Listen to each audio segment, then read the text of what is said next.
दोस्तों, आप सबका स्वागत है। दोस्तों, एक बार की बात है कि श्री कृष्ण और अर्जुन कहीं जा रहे थे। रास्ते में अर्जुन ने श्री कृष्ण से पूछा कि प्रभु, एक जिज्ञासा है मेरे मन में, अगर आज्ञा हो तो पूछूं। श्री कृष्ण ने कहा, अर्जुन, तुम मुझसे बिना किसी हिचक कुछ भी पूछ सकते हो। तब अर्जुन ने कहा कि मुझे आज तक ये बात समझ नहीं आई है कि दान तो मैं भी बहुत करता हूं, परंतु सभी लोग कर्ण को ही सबसे बड़ा दानी क्यों कहते हैं।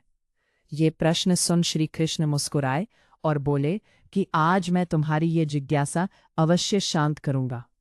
श्री कृष्ण ने पास में ही स्थित 2 पहाड़ियों को सोने का बना दिया। इसके बाद वो अर्जुन से बोले कि हे अर्जुन, इन दोनों सोने की पहाड़ियों को तुम आसपास के गांव वालों में बांट दो।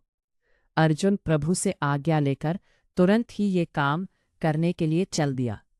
उसने सभी गांव वालों को बुलाया और उनसे कहा कि वो लोग पंक्ति बना ले, अब मैं आपको सोना बांटूंगा। और सोना बांटना शुरू कर दिया। गांव वालों ने अर्जुन की खूब जय जयकार करनी शुरू कर दी। अर्जुन सोना पहाड़ी में से तोड़ते गए और गांव वालों को देते गए। लगातार 2 दिन और 2 रातों तक अर्जुन सोना बांटते रहे। उनमें अब तक अहंकार आ चुका था। गांव के लोग वापस आकर दोबारा से लाइन में लगने लगे थे।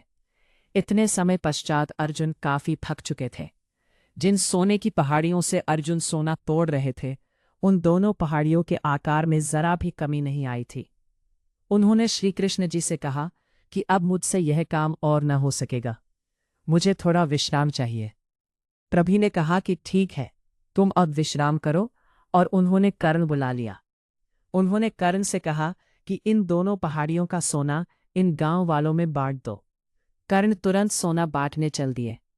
उन्होंने गांव वालों को बुलाया और उनसे कहा, यह सोना आप लोगों का है, जिसको जितना सोना चाहिए वह यहां से ले जाए। ऐसा कहकर कर्ण वहां से चले गए।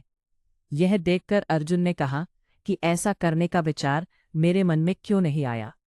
इस पर श्री कृष्ण ने जवाब दिया कि तुम्हें सोने से मोह हो गया था। तुम खुद यह निर्णय कर रहे थे कि किस गांव वाले की कितनी जरूरत है, उतना ही सोना तुम पहाड़ी में से खोद कर उन्हें दे रहे थे।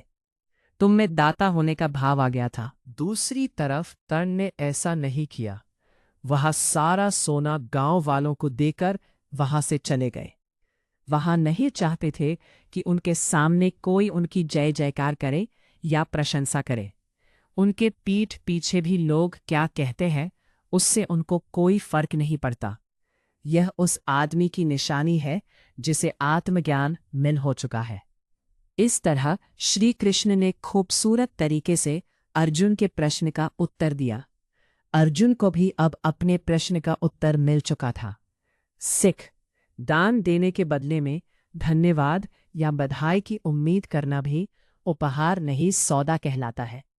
यदि हम किसी को कुछ दान या सहयोग करना चाहते हैं तो हमें यह बिना किसी उम्मीद या आशा के करना चाहिए, ताकि यह हमारा सत्कर्म हो, नहीं हमारा अहंकार।